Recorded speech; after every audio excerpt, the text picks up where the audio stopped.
This election could completely reshape Mobile. And with Election Day set for August 26th, now is the time to be paying attention. I'm Jess with Uplift Mobile, and this is Who Run the Port?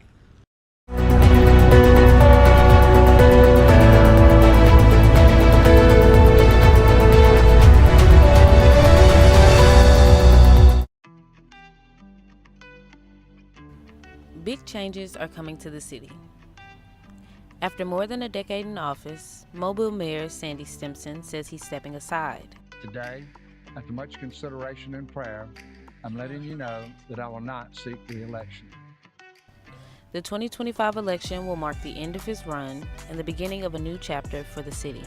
So we went to the Meet the Candidates event, where residents across Mobile came out to see who's stepping up and what they stand for. We're here at Cottage Hill Baptist Church for Meet the Candidates, the joint debut of Mobile's possible picks for mayor.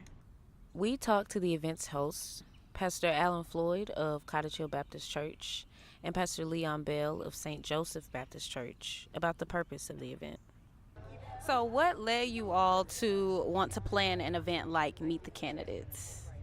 Well, I think for me is that probably when the fourth or the fifth candidate made the announcement that they were running for mayor, I kind of made the decision that with this being such a crucial election for our city, is that maybe we could provide an opportunity for the community to come out and to ask questions, to submit questions, and get to know each of the candidates so they can make their decision. And so because as pastors, we love our city and we love to serve our city, this was a way for us to really provide this environment for our community. And so what role do you all see faith-based leaders playing in civic engagement? One of the things about faith-based leaders is we see the same people every week. It's a great opportunity to get our congregations engaged in who the candidates are, and really more than anything, give them the opportunity to hear about each candidate, what their platforms are, what their vision is for the city of Mobile, and really create opportunities for them to really understand the process and who's in the process and what their dreams or goals are for the city of Mobile. From first-time hopefuls to familiar political faces, candidates will make their pitches. But people aren't just looking for polished speeches. They're looking for answers, real ones. Give us your first and last name and the spelling. My name is Latanya Matthews, LaTonya, Matthews, Matthews. All right, and Ms. Matthews, are you a Mobile native, born and raised? Or? Yes, I was born and raised here in Mobile. So, as far as the communities that you are in, what is one issue you would like to see addressed by the next administration? We're always wanting public safety to be at the forefront. Also, another area would be to help retain some of the young people that are growing up in this area so that they will come back home to Mobile after they, finish college.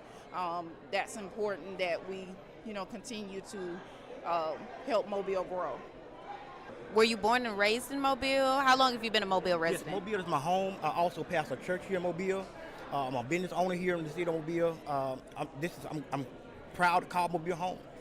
Stimpson oversaw major changes for Mobile.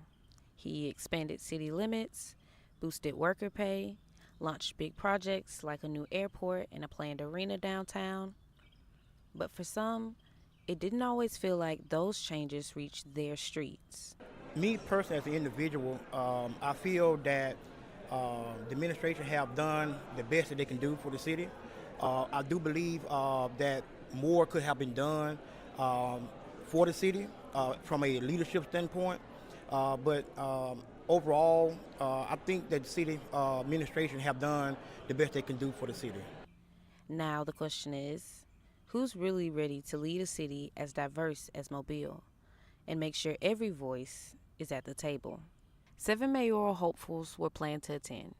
Here's a quick rundown of these candidates and a little bit more about their backgrounds. Former Mobile Police Chief and former Public Safety Director Lawrence Batiste.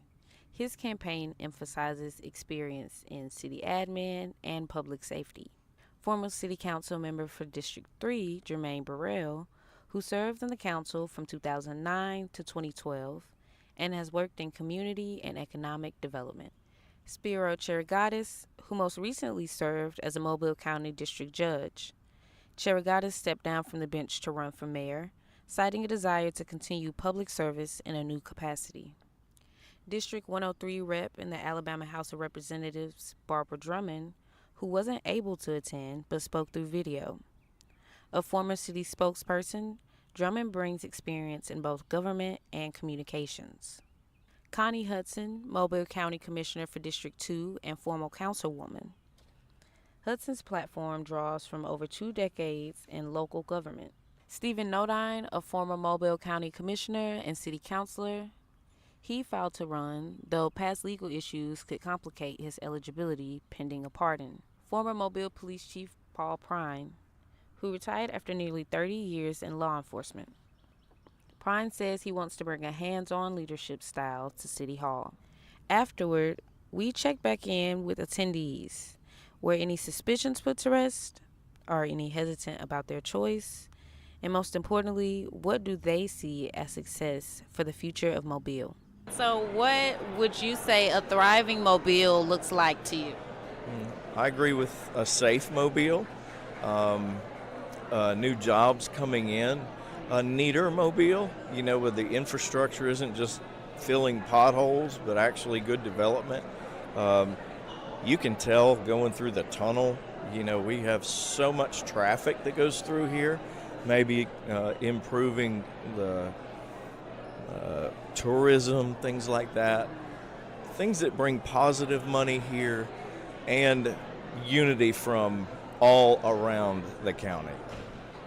And so what would a thriving Mobile look like to you?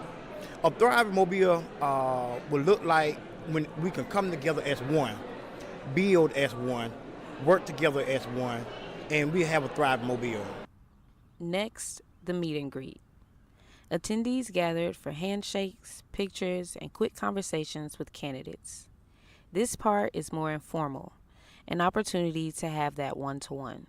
We got our own one-to-one with present candidates to hear how their platforms make them different and how their experience makes them most suitable. Once again, just ask you, how are you feeling after tonight? It was an outstanding night, good questions that were posed to us, a lot of things that we still need to address, and I'm hoping that we can have a real debate in some format, and maybe with your organization, that we truly have a true debate and ask specific questions to one another and solutions. But it was a great night, and it was a great turnout, and we appreciate everybody coming out. So how do you feel after tonight? How do you think everything went? Well, I think the program tonight went really well. We didn't get to pick the questions, and it really wasn't a debate as much as it was a forum. And I would have liked a little bit more opportunity to be able to kind of go into what I plan to do with my vision.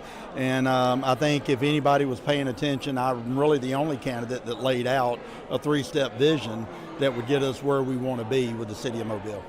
We were out here tonight at the event. It seems like a lot of the campaigns focus on public safety, infrastructure, things of that sort. What do you think about your campaign that sets it apart from all of these similar issues that your co-candidates were mentioning? Yeah, in terms of my campaign, we are focused on building Mobile's future together, right? That means bringing everyone in the city of Mobile with equal access to the city's prosperity that's happening right now. I want young folks who are from communities that I grew up in to know that they can succeed here, no matter where they're from or what their background is. It seems like, based on the conversations here tonight, a lot of you have the same priorities as far as things that need to be addressed in the city. So public safety, infrastructure. What do you feel is different about your campaign when it comes to addressing those issues? One thing I do think is different. I'll let you hold it. I think I'm the only candidate in this race that has kids in public school right now. And, we have 2 chief of police that are running. I've been a judge, which is a different perspective. I've been a prosecutor, which is a different perspective. And, I've seen what works and what doesn't.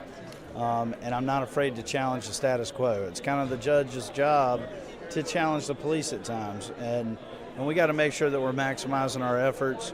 And, with kids in public school, I see where the schools are doing well. I see where there's room for improvement. To me, you know, I still have these young kids. My heart has always been with the kids in this community. I've seen some of the worst things our kids go through as a prosecutor and a judge, and I just want to provide, you know, places where they can be nourished and where they can flourish, and the support they need to really, you know, it's not only do you need a good school to be able to learn well, but you need a good environment so that you can really soak in that learning. So I hope to be able to be a partner with a lot of our local agencies indirectly as the city to provide that. So how would you describe the philosophy behind your approach as mayor? My philosophy, I'm very collaborative. I would say that would be how I would describe myself. I work well with people, with organizations, with boards, civic groups, individuals. You know, I'm very attentive to and accessible. I like to listen to people, and in this campaign it's been very interesting because as I've moved about the city, and particularly areas that I haven't represented as a council member or commissioner, I've learned so much more about issues and concerns, and so I'm taking a lot of notes, and I know it's a big job, there's a lot of challenges, but I'm up for the job.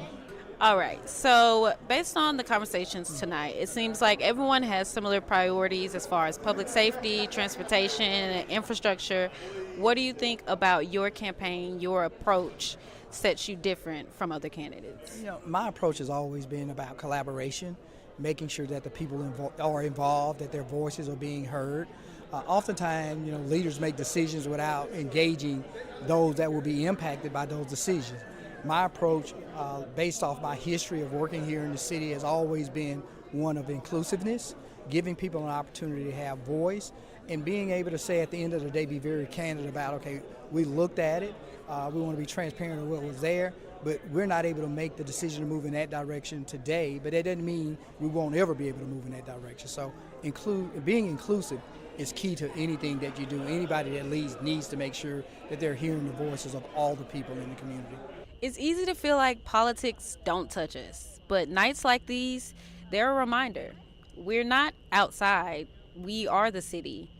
Now the question is, who's really ready to run it? This is Jess with Uplift Mobile, and this has been Who Run the Port?